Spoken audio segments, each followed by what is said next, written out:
Callum, welcome to High Performance. Hey guys, thanks for having me.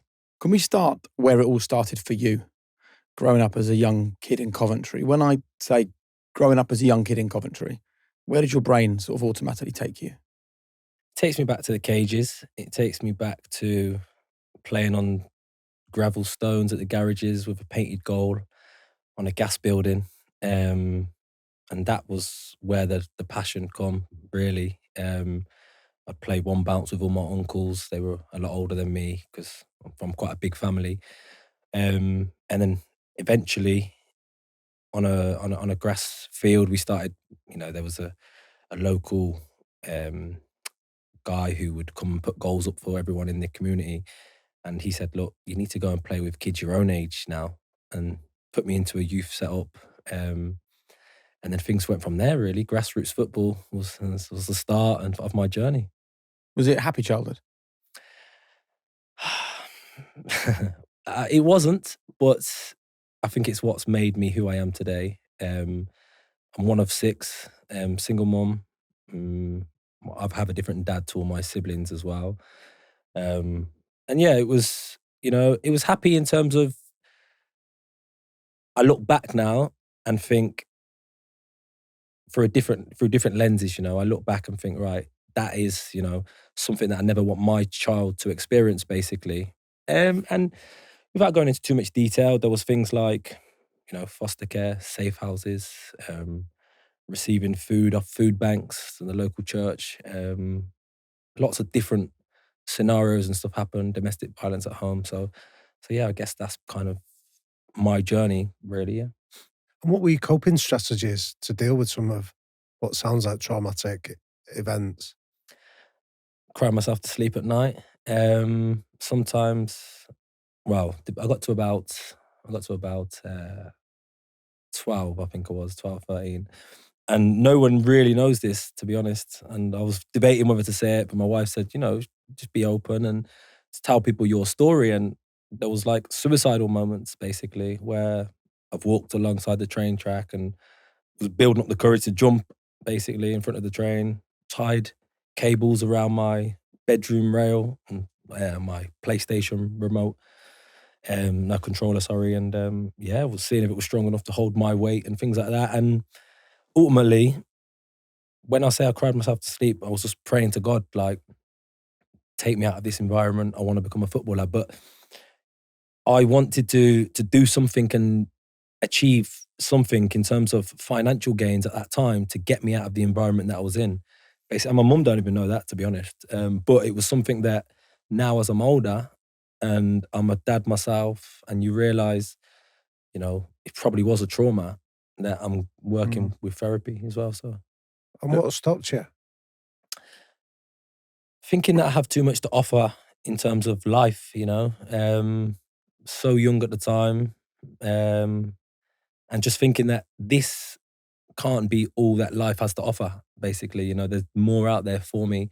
Yeah. There's a higher power that was kind of calling me, and football really was my saviour, I think. It was my escape. My mum never drove, so I'd always get picked up from my Sunday league coach from my front door and drop back again. But when I would leave my home environment, I was going into like a family feel, it felt like, with my peers. And the coach was fantastic. He had a nice family and stuff like that. And they'd always sometimes, get me food on the way home, fish and chips and stuff. So I got that love and care that I probably wasn't getting as much at my house. And that was not by choice, no fault of my mum's. Like, it was just the environment was dictating who I was becoming, really, and what was around. And basically, football was kind of was what helped me get away from it all. Listen, first of all, thanks for sharing that, because No, I'm sure no, it no, isn't of course, easy. yeah. But I also think it is really important. So did you say you were 12 years old? Yeah, I would have been 12, 13. I can't remember too clearly, because it's something that I have this ability in my brain to just block stuff out. And I thought it was a superpower. But when I'm speaking to my therapist of late, she says, that's your coping mechanism, basically. And it's something now that we're going back to work over to then, clear it out to become better for it. Because ultimately, bottom line is, you just want to be a better dad than what I ever had. Yeah. And a better parent than what I ever had. So any way impossible that you can improve on myself is what I'm trying to do, yeah.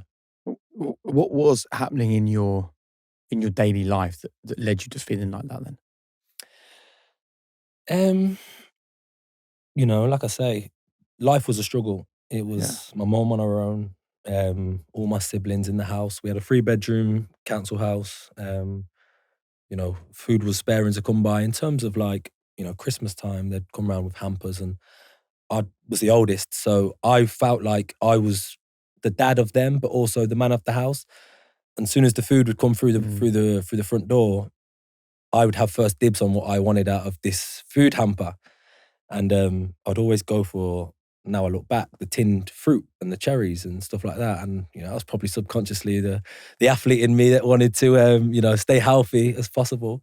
But yeah, I just feel that that alongside a bit of turmoil with my mum was going for a difficult time, bless her, and through no fault of her own. And Yeah. I think that was it really, the So circumstances. your mum was like a victim of domestic abuse, Mm-hmm. and you're the eldest Mm-hmm. child, and you're the son, you're the Mm-hmm. man of the house. Yeah.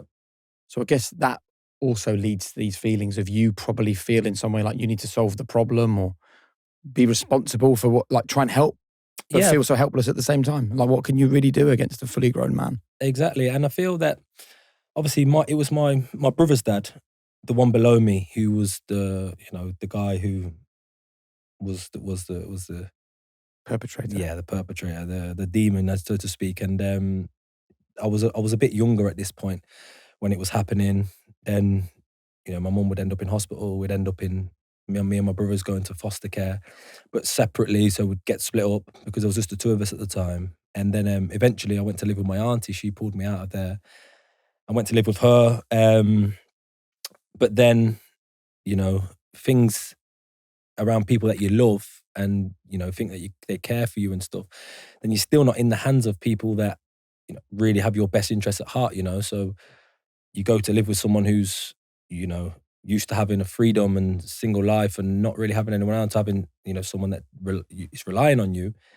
Then I'd get left with every Tom, Dick and Harry, basically, So then all of a sudden you're in a hostile atmosphere. You're then going to somewhere else to stay, and it was just carnage, so to speak. And Yeah. I think then that goes into your brain, and you have carnage. And then school was going downhill. Eventually, as I got older, but I probably went to 6, 7 different schools just from moving from a safe house. We'd go and live in an area called Hillfields in Coventry. My brother's dad would find it. The police would have to come, put us into another safe house, and just keep moving around. And it was almost like you're on the run from your own brother's Yeah. father, basically. And then he'd find the school that we was at, and then be near the school gates. Oh, I need to see my son, and things like that. And obviously, being the oldest, you carry that a little bit. Feel like you're the protector of my brother. But then, obviously, eventually, when he went to prison, my mum found a new partner, settled down, had kids, and then she started to become a little bit happier.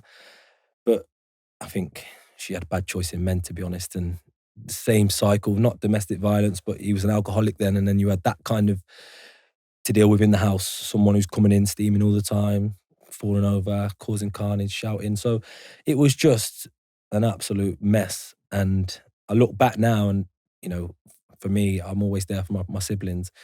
But I've took my family away and basically just want to protect them and make sure that they don't have any experiences Yeah. of like what I had. But I mean, it's a story of survival in many ways you're describing, Callum. And I'm interested in when you go into 6 different schools, when you're going into foster families and you're going through such turbulence, how did you learn just to adapt to those environments? Probably with a smile on my face. I think you ask many people now that know me, it's like Callum's always smiling. And sometimes I'm not even happy when I'm smiling, but it's like a mask, really, that Mm. you put on a smile and just be positive. And I never really had any meaningful friendships, relationships, because I was always on the move. There was one of a friend that I had growing up that his mum was in the same environment. So we met in one of the safe houses, and then we was at the same school. And then our paths just crossed again at secondary school. But, he was a good lad, but just the environment had dictated who he'd become, and he'd let it take him the wrong way. And basically, when you're hanging around with people like that, you start to tread down that path as well, unfortunately. And yeah, I think in terms of coping, for me, it was always just try and overwhelm the negativity with positivity. And what would you say are the ghosts of that childhood past that are still present in you today then? I think you probably have a lot of aggression from that point, but football was a place and a space that I could be aggressive in my position on the pitch and it be okay. So it was like a release, really, sometimes letting it out. I never wanted to become what I'd seen around. So I made sure, that I'm always calm. But I probably have a shorter temper than I'd like. Mm. But in terms of ghosts, really, you go through spells of coping mechanisms like gambling and things like that. But I feel that I've armored my brain so much now that things are harder to get in. So anything that had gone before, I've managed to kind of think, right, that was then. It's not going to dictate who I am now, and then just leave it in the past, really. That period when obviously things were dark and really difficult when you were 12, 13 years old. Mm-hmm. What did you do to stop those thoughts of suicide or that desire to end it all and get rid of the pain?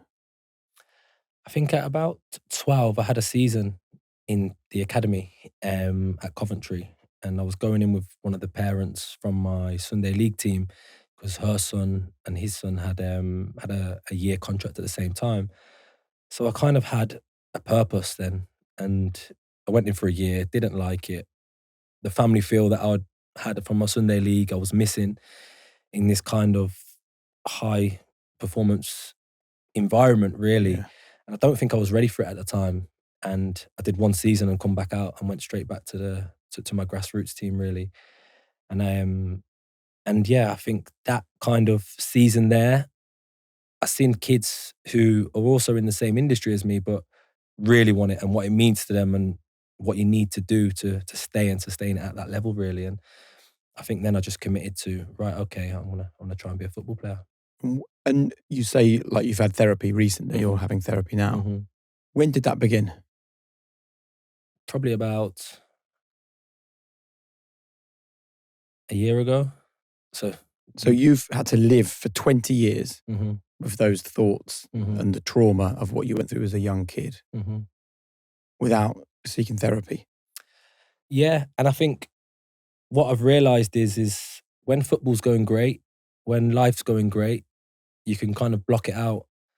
And I had a period over the past 18 months where I had setback after setback and things just got on top. And basically it was too much to suppress.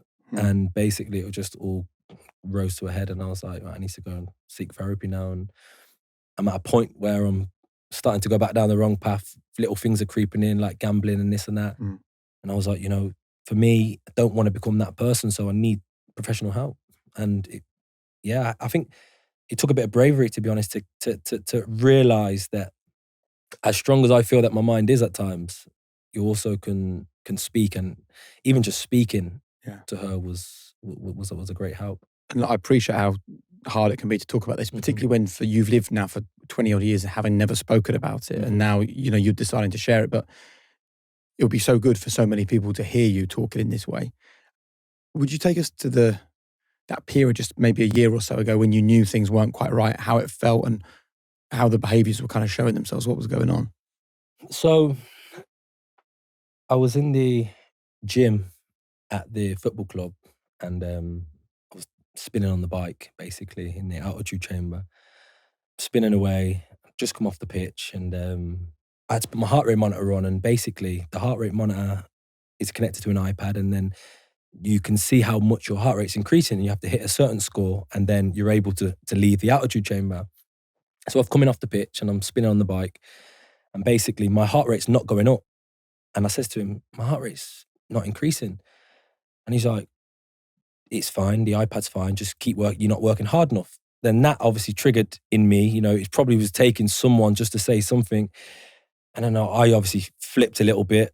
And then he's obviously you know, he's got a fighting background. He used to do combat sports as he's a youth. So he's not, you know, he's not a quiet character basically. So he's then said his piece. And in the end, we've just come into a head and I've got off the bike, was so like angry and, you know, just walked off and basically was almost crying with anger. But I love him to bits and I just didn't want to basically fight with anybody. So I just took myself into the dressing room and he'd come in and I was like, honestly, get out, like not now. And the manager called me in, is everything okay? And I says, yeah, like obviously I'm fine, blah, blah, blah, blah. And then I thought, that is unlike me. And the manager said, Cal, that's unlike you. And I was like, oh no, but like, it's just happened in the moment. So you're still putting a front on at this point? Yeah, I'm in denial, so to speak. And then the physio, about 2 weeks after, was like, you know, I'm really close with him. He helped me do my ACL rehabs. He's been there for me for many years now. And he said, Cal, you're not yourself. And I was like, what do you mean? And I got my back up straight away. I was like, I'm absolutely fine, blah, blah, blah. And he's obviously got a good relationship with my wife. Spoke to her as well and was like, is everything okay with Cal at home? She was like, yeah, he seems okay. Like, obviously, you know, I'm able to kind of put a smile on my face, even though it's not. But home is sometimes where you can kind of let it out a little bit. And I was probably getting a little bit more snappier with the kids than I would have liked, and less patience. And then he basically pulled me aside and was like, look, I think you need to see somebody. Who did? The physio. Physio. And said, like, I've got somebody that basically I've worked with in the past and I think you would really benefit from it. So I was like, no. And then he was saying, have you spoke to her? I was like, no, like, I don't need anybody.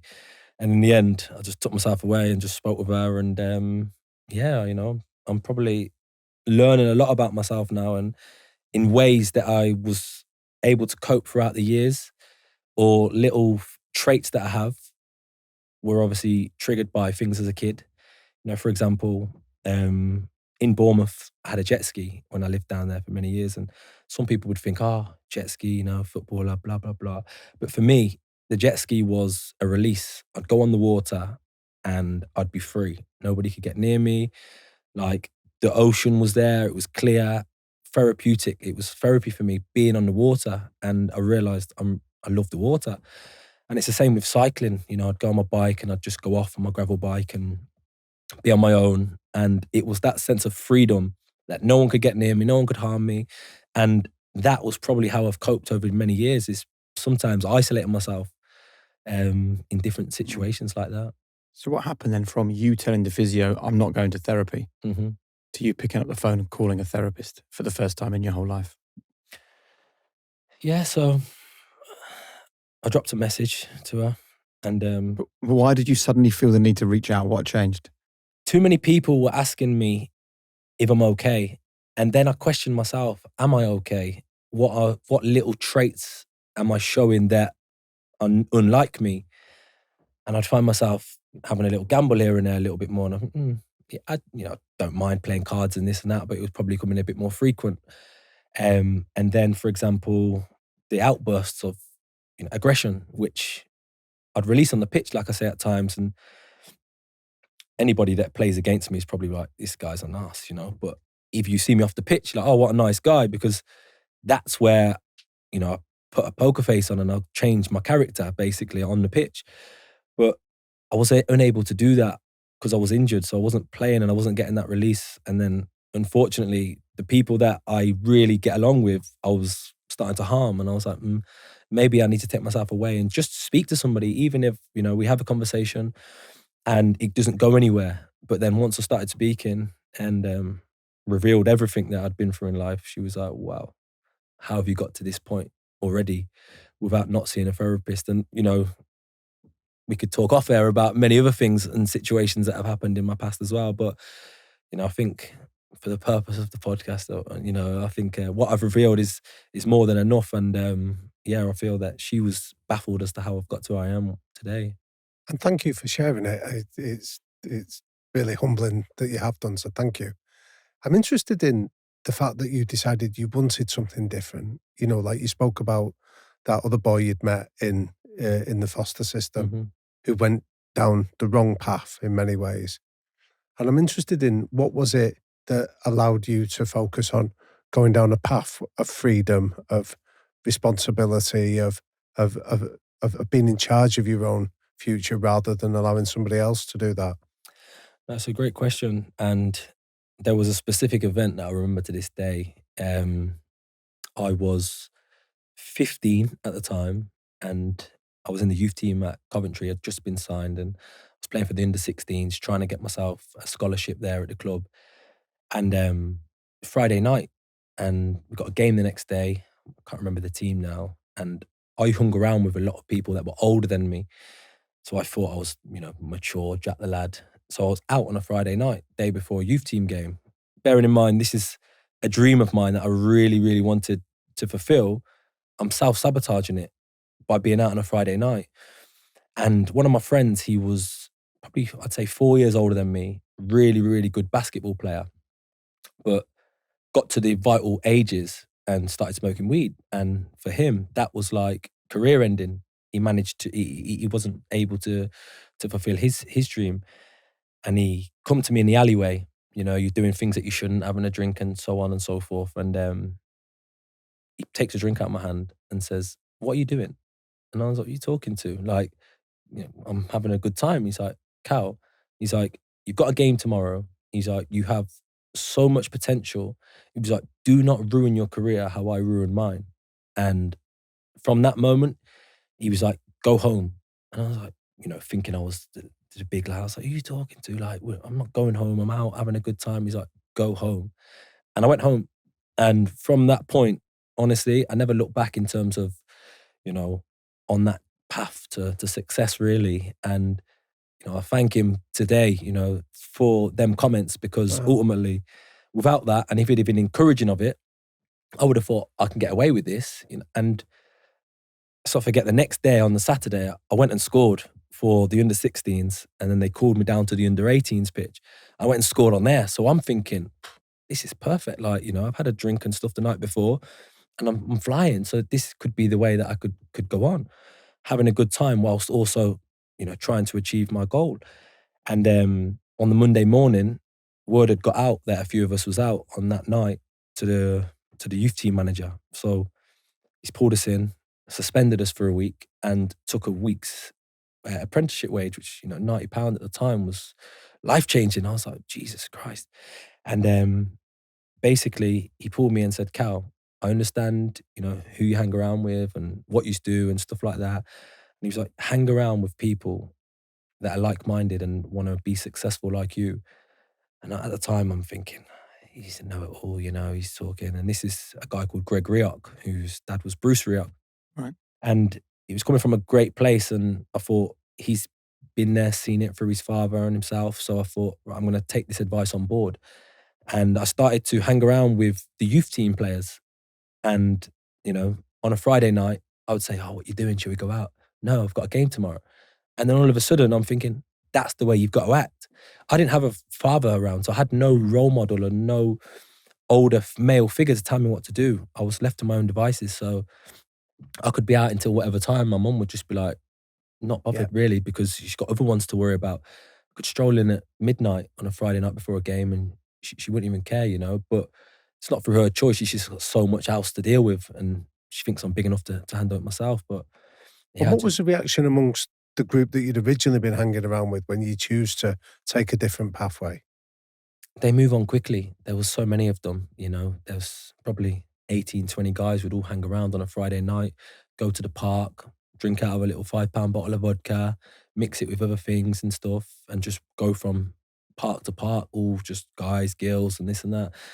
So one person not being there at the time, because I wasn't really a big character, I was one of the younger ones anyway, Right.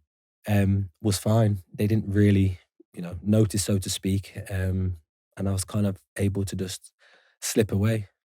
And in terms of the kid who just 3 or 4 years ago was really struggling, Mm-hmm. how was your mental health at this point when you were finding some success on the football field? It felt like I say, that was my escape originally. And if I got a little taste of success, and I thought, right, things are working in the right direction. I feel good. I feel happy.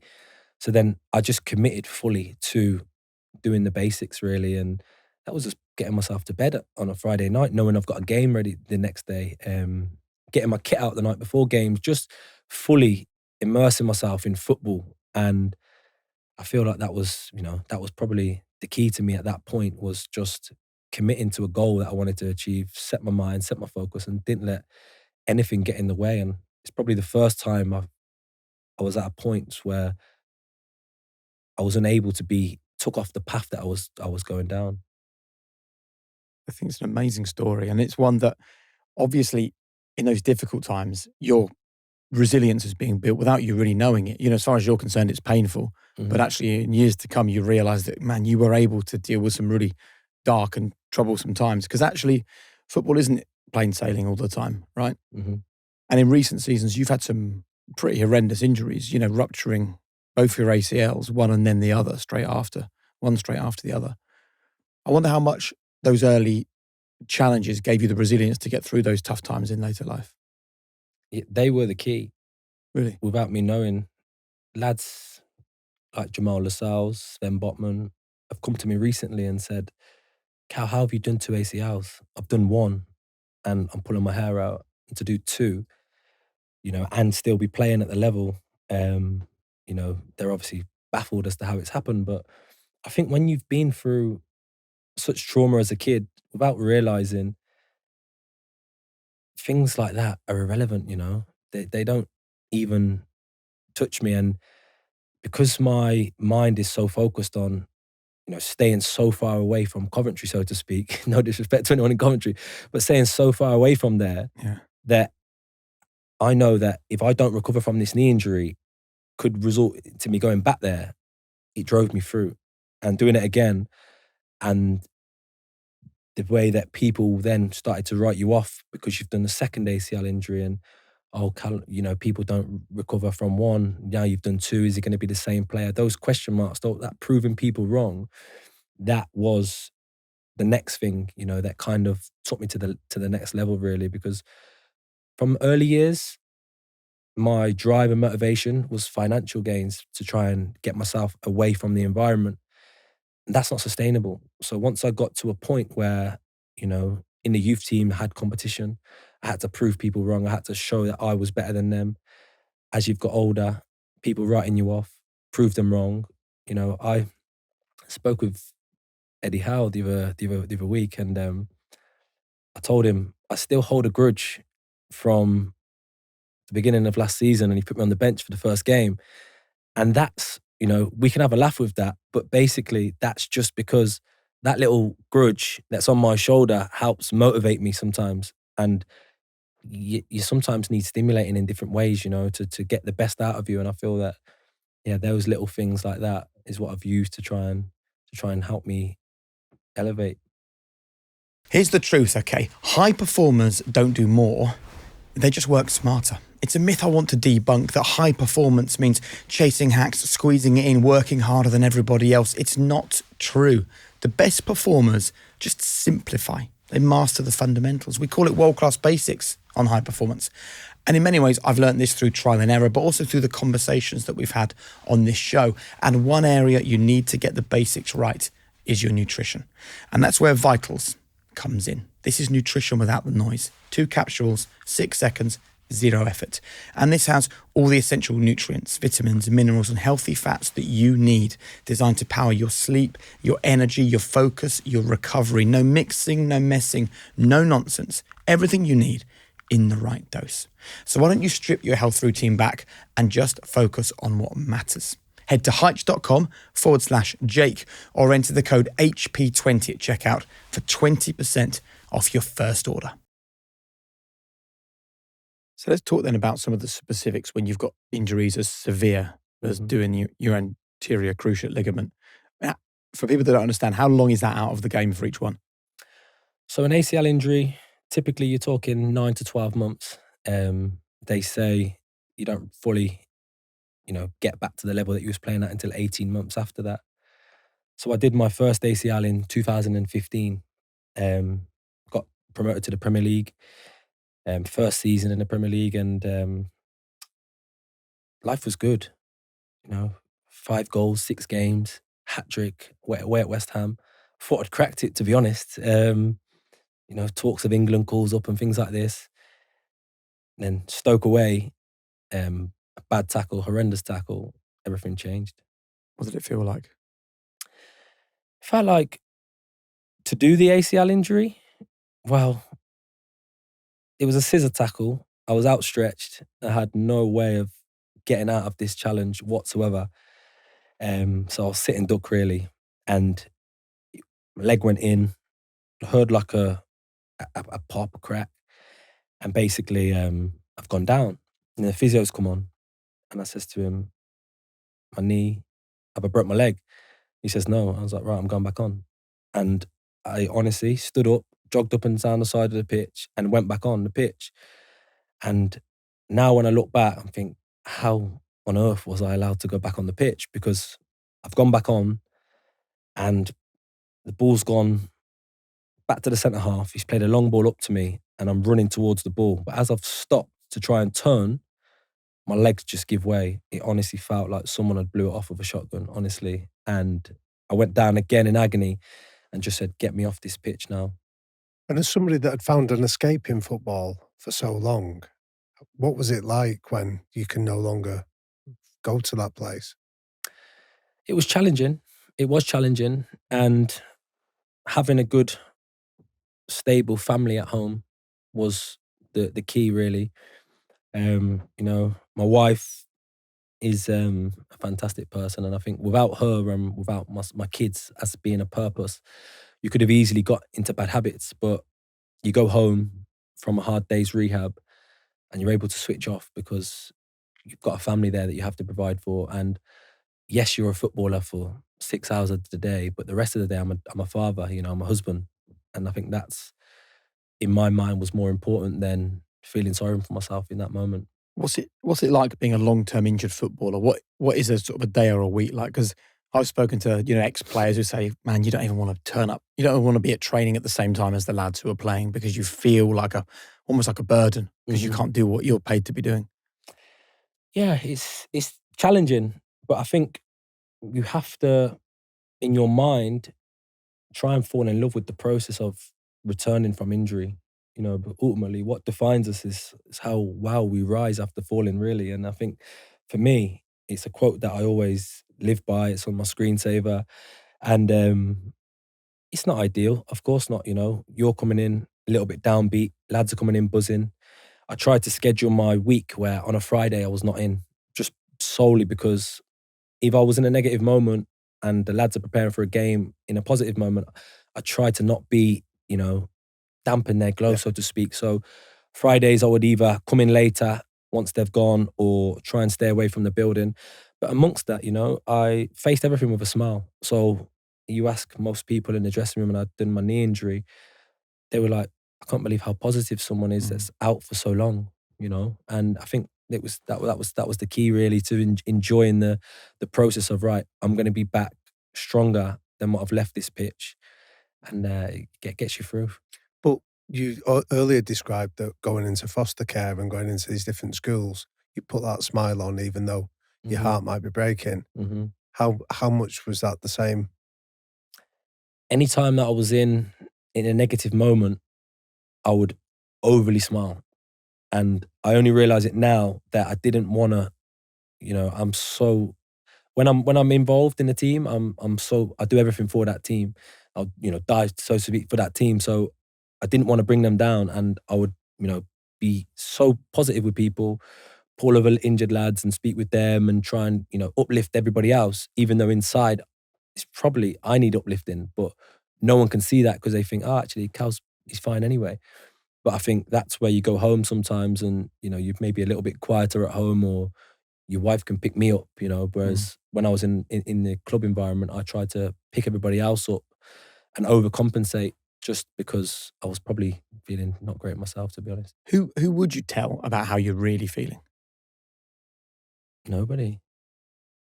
Like, I wouldn't want to burden my wife because she had so much going on with looking after the children.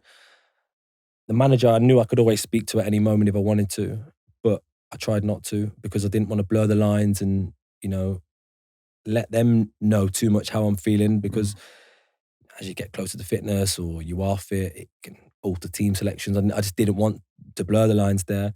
When you say blur the lines, you mean you didn't want them to see that there was any kind of, in your mind, like a mental weakness, if you like? You could say A vulnerability? probably a vulnerability, that I'm not up to the task, you know? So I just wanted to make sure that work was work. At work, they thought everything was okay. My family environment was okay. And then anything else, I'd try and deal with it myself, you know? And that would be just self-care things that I knew that worked for me. Like, for example, going on the water, going on a paddleboard, just doing different things that I think when I'm in that moment, isolating myself is what gets me to a better place. Music is so powerful that it just takes me to a different place and I can come back, you know, down to a level kind of. So are you experiencing loneliness in these situations? When you're injured, it is very lonely, but I would say I'm quite an introverted person anyway. Really enjoy my own company at times. So I think for me, I can handle it. You know, I can handle being on my own. When the family goes away, I love them to bits, but it's nice to have a few days breathing space. You know, my wife always jokes when she goes away. She's like, hey, you get to relax now." But I do enjoy my own company, so I don't mind the loneliness side of it. I try and just work even harder in those moments. And, you know, they say you work in the dark when no one's watching. And that is what I live by, really. I love being in the gym when it's empty and just going so hard and making so much gains. And it's probably why every preseason you can ask the manager, I come back in unbelievable shape because I work in silence, really. And yeah, I love it. The moment that I was in when I did my second alley injury wasn't a good place. Said I wanted to leave to the manager. I'm on the bench. We brought new strikers in. So I knew now that you have to put yourself first, Callum. Otherwise, you know, your career is going to be flashing before your eyes. And basically, yeah, I just made sure that I did everything right. And even in that moment, the strongest mindsets of, you know, I felt you can wobble slightly. And I got myself into a routine of every morning whilst brushing my teeth, I would play Eric Thomas's motivational videos, brushing my teeth. And there'd be 3 minutes, 4 minutes of motivational speech, comments and things like that. But there would probably be just one line that I would take from that video that morning that would get me through one of my sessions in that day when I was, you know, going to face a challenge, or I thought, I don't want to do this bike session today, or I don't want to do this hit session today. That one line that I've took from brushing my teeth in the morning would power me through. Can you remember any of them?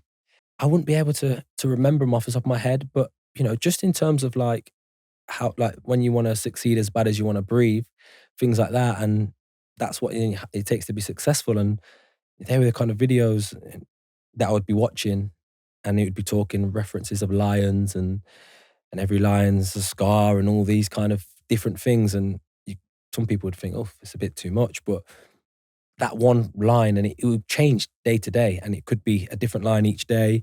Sometimes I'd watch the same video, and he would talk about if you had an injury and you couldn't remember you know what you was doing, or who you was when you come around from that injury, and someone told you was a pianist, you would act differently to if someone, when you come around, told you that you was a Navy SEAL. You would carry yourself differently. You would handle yourself differently.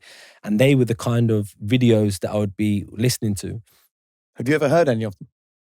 Eric Thomas. So I'll have a listen. This is the sort of stuff that Cal's talking about. I don't know, but I don't have days where I don't feel like it. Why? Because I'm counting on me. My wife's counting on me. My son's counting on me. I don't have days to waste. There's nothing wrong with the opportunity. You're not giving 120. You're giving 70.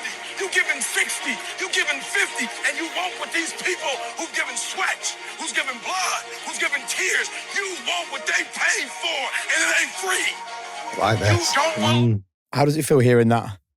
Like I want to get up and just run through brick walls. Does it take you back though? It does take me back because, you know, even now I take the kids to school every morning, and each day or every other day I'll put on a motivational video. My daughter wants to play songs. My son wants to play songs.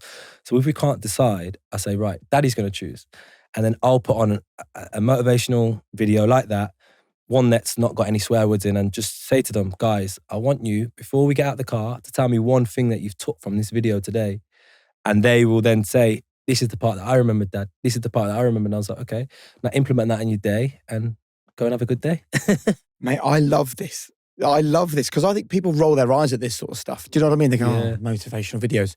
It works. Like, you are proof, you're testament for the fact that it has an impact. And I love the fact you're sharing it with your kids. And I suppose I kind of think about this kid in Coventry, crying himself to sleep, having really dark thoughts, doesn't have a dad, lacking a role model, making bad choices. And then I fast forward to this guy who plays this stuff to his kids on the way to school. And I just think all the stuff that you were denied means you're so desperate to give it to your kids, doesn't it? Exactly that. And, you know, I never wanted all the past, you know, I didn't want this to even come across as in like, oh, you know, this is the story, sub story, blah, blah, blah, become successful. I love simple things in life. I go to the tip, I jet wash my patio. Like, I love just doing basic things, but Yeah. it's also teaching your kids good morals and, you know, work ethic and instilling in them things that I had to learn to instill in myself. I didn't get gifted them. I wasn't guided those. And I just want to become the father that I never had, basically. And that's my drive. It's my wife's motivation as well, that we both have and both share, is to give those guys a better platform than what I started from. But ultimately, they can do it and be good characters and good people. It's all that matters. And when you hear Eric Thomas there saying, you're giving 60% and you want what they've got and they've given her 120%, take us into your ACL rehab, the second one, the second time over. What did giving 120% look like? What were the things you were searching for? What was your schedule? What was a day in the life of Callum Wilson in that time? So, for me, when you have a knee injury, it's a small part of your body. Even though, you know, it's an important part of your body, it's, in the terms of the body, it's a small part. So I can still work on everything else possible in that day. So I would go in the mornings, for example. I would get treatment on my knee. I would get breakfast with the lads. Then I would have some sort of cardio to do. Then I would have some sort of leg exercises. Anybody who's seen anybody with an ACL injury or has done one will know how much muscle wastage you get from an ACL injury. And you can't prevent it. It's, you know, impreventable. And it's about rebuilding it back again. But whilst doing that, whilst thinking, right, okay, any imbalances in my body, you know, I want to work on as well. So you'd work on your core, you'd work on your upper body strength, you'd work on any niggles that you might have had. And you get in to work maybe 8:30 and you're leaving probably around 4 o'clock, 4:30 in the day. And I know people with 9 to 5s will look at that and think, you're a footballer, you should be working those days. And rightly so. I just feel that my kids were at such a young age that I sacrificed so much in that second ACL injury, even to the extent of missing the birth of my daughter. Really? Yes. How did that leave you feeling? It was for the greater good, you know. I needed to make sure I come back in the best possible shape. And how things happened, you know, timing, I wasn't the best timing, but I was having a 3-week work period in Philadelphia with Bill Knowles. And basically it was, you know, he's a busy guy, he's a renowned, you know, rehab specialist, and I had to, you know, committed to those 3 weeks to work with him. And basically, I knew that if I missed that slot, I might miss my opportunity to work alongside him and him help me in the next phase of my rehab, which was to start back running again. So my wife's due, you know, she's due a week before I'm due to leave anyway. And yeah, my daughter's taking her time, isn't she? So we've tried everything under the sun possible to make it happen beforehand. And I even delayed my trip by, you know, a few extra days to go out there. So I started a bit later. But then I was eating into more time out there, which is, like I say, vital time to get back running again. So I left. And then once I was there, 3 or 4 days later, you know, she comes, doesn't she? And I'm in that moment, I share the picture with Bill and say, look, my daughter's just arrived. And she's like, what are you doing here? Oh my God, amazing. And that was the extent I had to go to, I feel, to achieve my goal. And I'd been there for my son. My wife didn't want me anything to do with it. She wanted her mum beside her. So I was like, I'm just going to be a spare part anyway. So I may as well be, working away. And then, I got back home when my rehab block had finished and had an extra family member there waiting for me. Amazing. But as someone that had grown up without a dad, that carries a bit more weight, not being there for such a seminal moment. What kind of conversations did your wife and yourself have around that? My wife's amazing, and she was so supportive of the situation. Right. I was happy to stay, and I said, if I need to miss the block, I really, if you want me there, I'll miss the block. She said, go. Like, my mum's here, and I don't really like you being a part of too much anyway, so no problem. I said, okay, I'll go, and we made it. It was a joint decision. It wasn't just I'm going and you've got to leave. You're left on your own. I'd never do that. So, it was a joint decision, and she was very supportive and was almost, willing me to go. So. And how has your upbringing informed the kind of dad you want to be? How's your upbringing Yep. informed you in terms of the kind of dad that you want to be after what you went through as a kid? So I want to give my kids a much better platform than what I've gone for, from better life experiences. But I also want to instill the work ethic in them as well, because I know that they'd be in a little bit more of a privileged position than what I was. Yeah. But I still want them to strive to be the best they can be, to be good people. And I just feel that I'm learning on the job. As a father, for me, I am learning on the job because I've not got no one to model my father skills on, and ultimately, my wife's guiding me. I do some research now and again through books and things like that, but I am learning on the job. And I have my son now. He's nearly 13. He's almost as tall as me, and I'm into a different phase now where, do we become more like friends? Do I keep the boundaries, father and son? Because he talks to me like sometimes we're friends, and I'm such a young dad. I had him at 20 years old. So I was a kid with a kid. And it was the best thing that could have happened to me. So. And have you ever told him your story? Snippets. He sees my mom and my siblings, and we had a family meal a few days ago, actually, to be honest. And with the work that you've done recently with your therapist, obviously you would speak about your upbringing and the challenges when you were a kid, but also about your mindset now.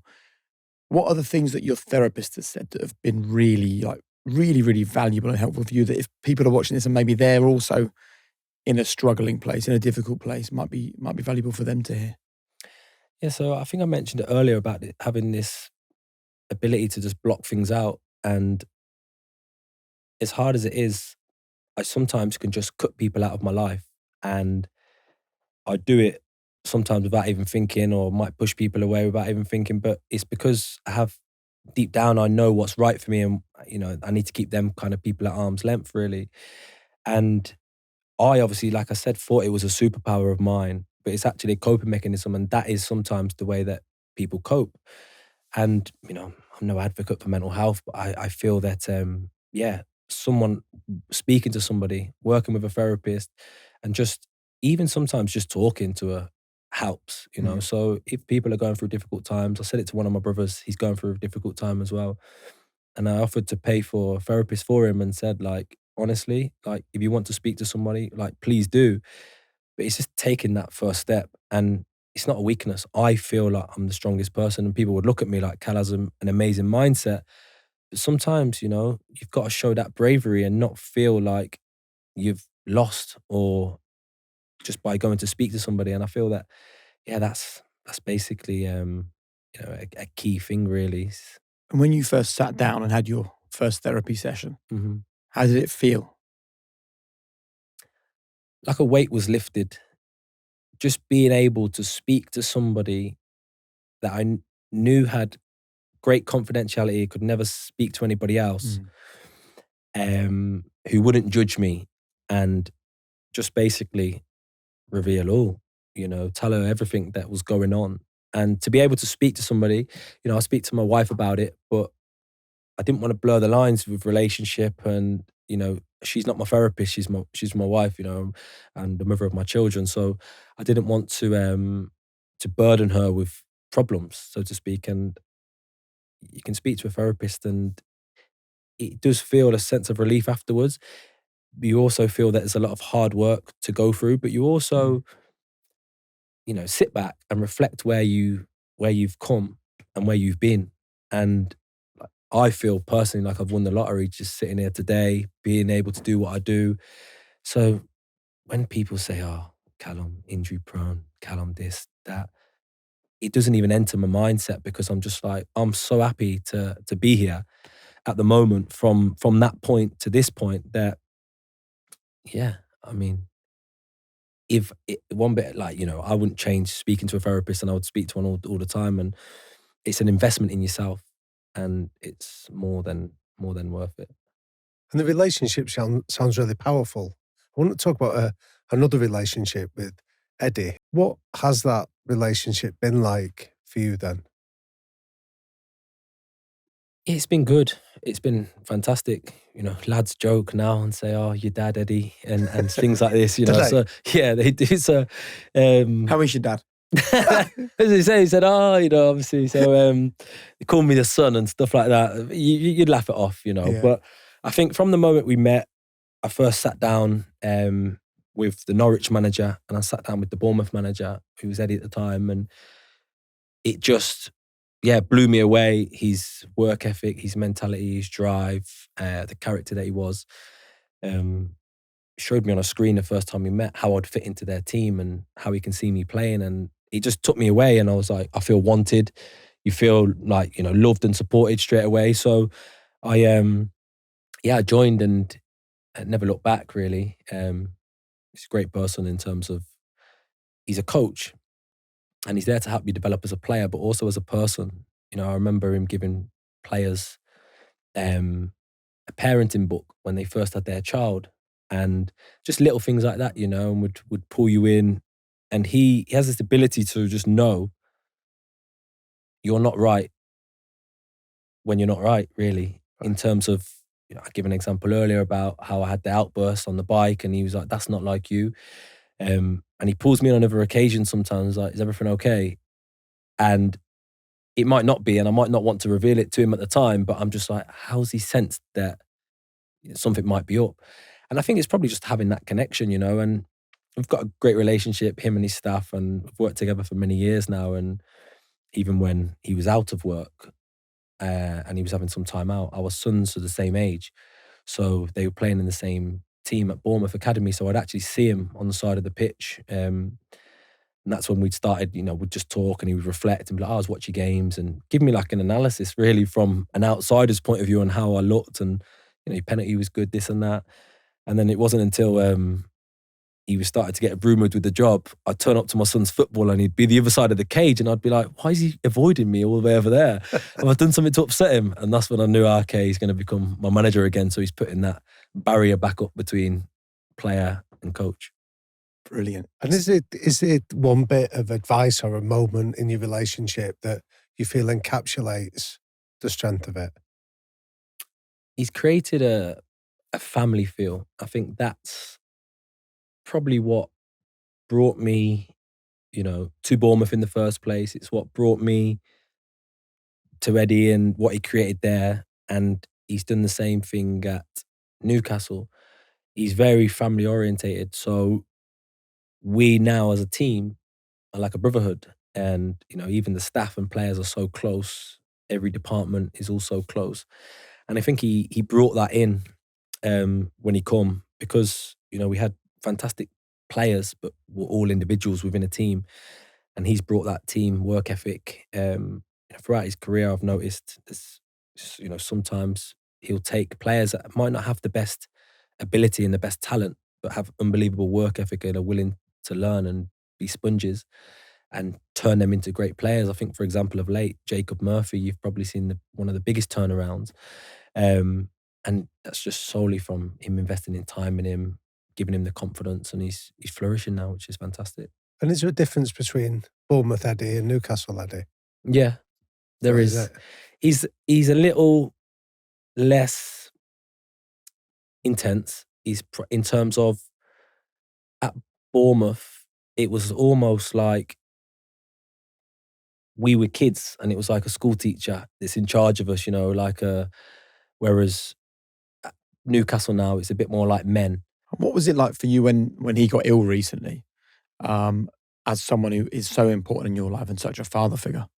Yeah, I mean, it's concerning, of course, because someone that's in every day, someone that is, instilling standards, driving standards there every day, is unwell, and it sounded quite serious. You're just, I sent a text in response and just said, don't reply, basically, because it's like he would have been bombarded with messages. Once I sent him back again, it was almost like, yeah, good to see you back. And he just said, thanks for the message. And then it's back to work again. Straight back in. Yeah, straight back into it, yeah. I'd like to talk about this season, because for someone who has battled hard, been through 2 ACLs, so for someone who's desperate to get that 50th goal for Newcastle, you're on 49 at the moment. This has been a frustrating season for you, right? No Premier League goals and just one start.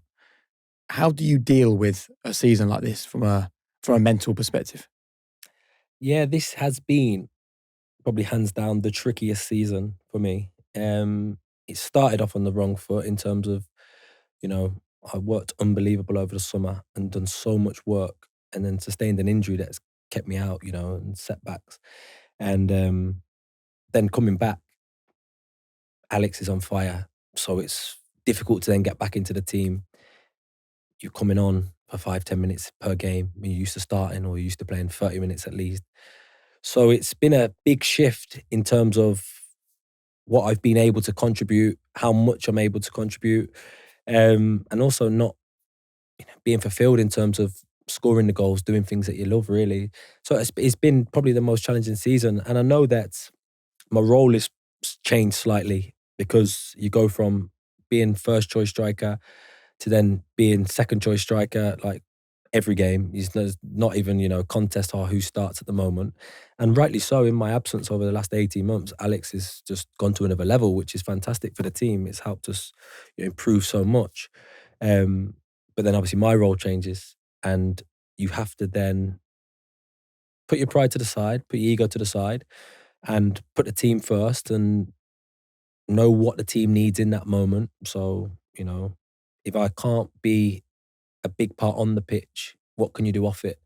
How can you help other players? How can you still be you without acting, without being disappointed, and it's difficult, but I think I'm getting the balance right at the moment. I've gone through dips and all sorts of emotions through the time, especially being out of contract in the summer as well. So there's a lot of emotions throughout this season that it's been different challenges to face, and new challenges that I've never faced before, really. But I'm working my way through them at the moment. For a long time, football's been you've almost medicated with football, right? Because it's taken you away from some of those early challenges. There's a strong chance, not that you won't be a footballer, but you won't be a Newcastle footballer in just a few short days or weeks' time. How do you get comfortable with that uncertainty in your life? How are you with that? Yeah, so I'm comfortable now in terms of, financially. Thankfully, I'm stable, so that's not an issue that I need to go back to where I've come from. So I know that I'm still able to provide for my family and put food on the table for them. I know my worth, I know my value, and I'm still so hungry inside that even though I know Alex is scoring goals, I'm still frustrated when the team sheet comes out that I'm not starting. So I know that I'm not ready to leave football yet. And I would love to leave football before football leaves me. I'd never let an injury stop me from playing. And I think I've been fit now 4.5 months, but when he probably played like 250 minutes, 300 minutes, and that side of things is frustrating, because you don't want the last few years of your career to just fizzle away from you, especially when you've worked so hard to get to that point. So yeah, it's all new for me at the moment. But I'm just enjoying life, enjoying football, with just playing with a smile on my face, and what's meant to be will be. So do you still have ambitions left in football? Yeah, massive. Like, for me, in my mind, Like, there's no reason why I can't play in the World Cup again next year. You know, that's the kind of the mindset that I will have. I think the previous World Cup, before it was announced, we had an international break in September, and I'd picked up an injury in it, and I'd missed the camp, and people were like, "Oh, you were so close, you know, you would have got into the World Cup squad if you hadn't have picked up this." And I was like, "That's not going to stop me." So then, throughout my rehab of that injury, that was my driving force, was to get to the World Cup. And people would say, "Oh, what are you doing over the winter break? What are you doing over the winter break?" And I was like, "Oh, I'll be at the World Cup." And they were looking at me like, "This guy's dreaming. He's injured and he's talking he's going to the World Cup." And in my diary at home, Right. over the dates, I put Qatar, that I'd be in Qatar during that winter break. And I never booked anything. And I come back, scored 6 in 6 or something like that, and ended up playing at a World Cup. So I feel like, yeah, why not keep setting your goals high? And if you fall short, you fall short, but at least you're striving to something. And I think I need to set challenges, and that's the kind of character I am. I always try and set the bar so high that even if I don't reach it, I'm still falling not too far short of it. So have you got USA penciled in for next June? Not yet, because that's a different diary, isn't it? On the 1st of January, job number 1 is to write USA. If my wife buys me my Christmas exactly. diary, it'll be in there, yeah, for sure. I love it. Look, before we move to our quick fires, I think the final question before we do that is, how happy are you at the moment? Because I think once someone finds an opportunity to have a bit of calm, to do some therapy, to talk about what they're feeling. I mean, even the fact that you're able to come onto a show like this and for the first time in your whole life talk about the experiences you had as a kid, I think it's an indicator for us of the kind of headspace you're in at the moment. Yeah, I'd say I'm really happy. Obviously, football and family life is two different things. I judge it as, and sometimes when football's not going great, your family life will pick you up, and when your family life's not going great, your football will pick you up. At the minute, football's football, and family life is amazing. Everyone's healthy and fit, and yeah, I just feel that even coming on here, sharing stories, there'll be many people that won't be able to resonate, but there'll be a few people that will. And if that one person can resonate and change their life for the better in terms of, in the way of therapy, then so be it. I'm at a point now, probably where I'm content and I'm willing to share and give back. As a striker, you're very selfish throughout your career. You have to be, I feel that, and I'm at a point now where even Alex Isak, sometimes throughout his time at Newcastle, give him tips, and he's been showed clips of me, and Will Asula now is there, who are more so helping and things. Whereas in the past, I would have never have done that. I would have just been so single-minded and so for me that I'm like, I'm not helping. I ain't got time to help anybody else. I've got one goal. But I think that's probably where, like I say, my role's changing. But I'm looked at as a senior player now and a leader, but also being content and happy with yourself. I'm still hungry. I still have goals and ambitions, but I'm at a point where I'm giving back a little bit more. And have you reached the point where you're happy to come on to a show like this, talk about your life, warts and all, tell us everything, and not have a fear about it, not worry about how it gets perceived in the game or by your manager or by other players?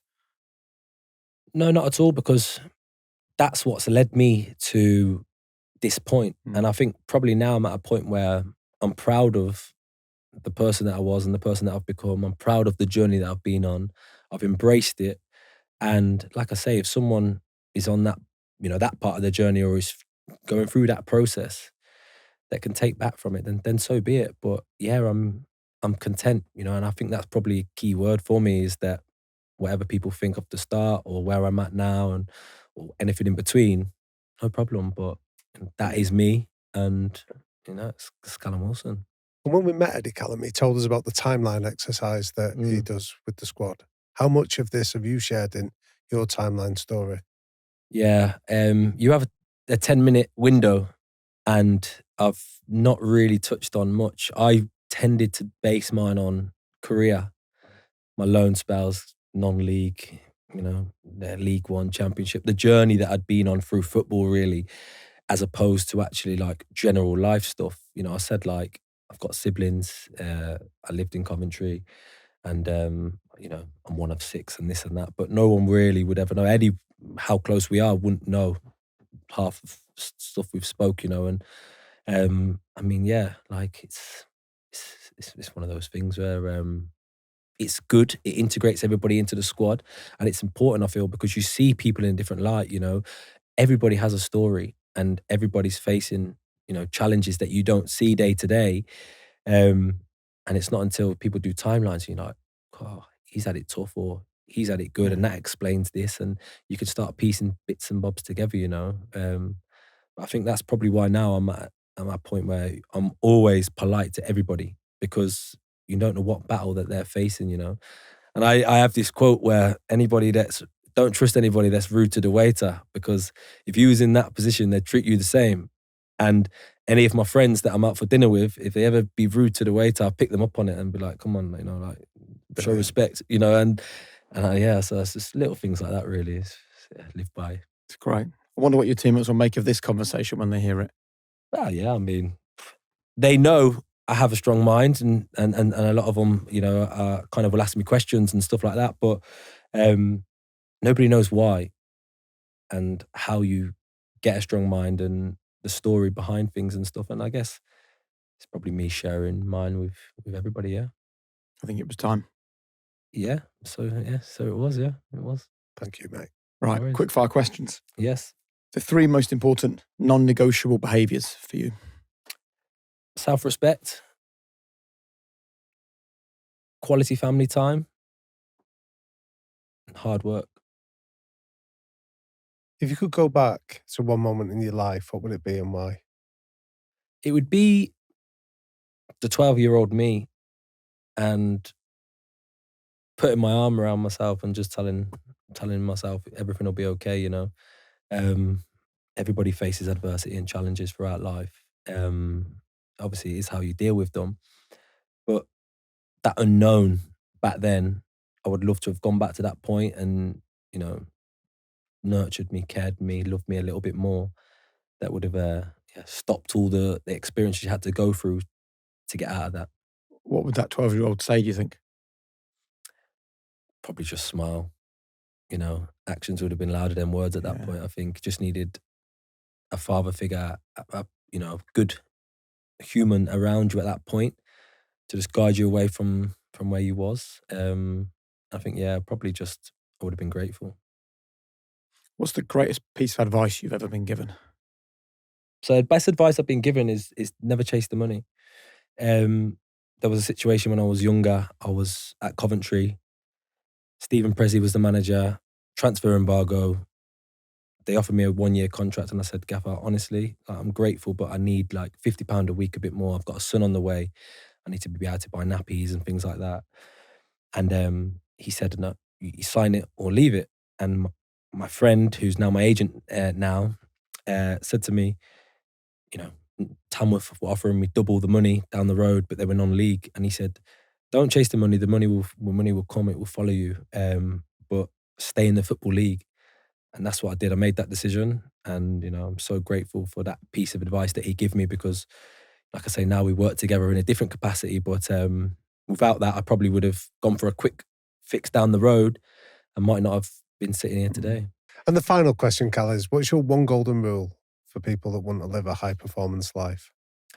I would say look internally rather than externally.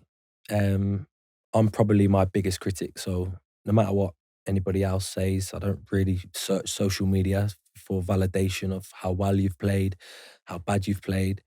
I always will analyze myself, look at myself and think, what could I have done better in this situation? Or how could I have finished this chance better? Or, you know, if my movement was a little bit different here, would I've got a better outcome or better opportunity? So I always do that. And I think it's worked for me throughout my career, is, you know, being honest with myself, really.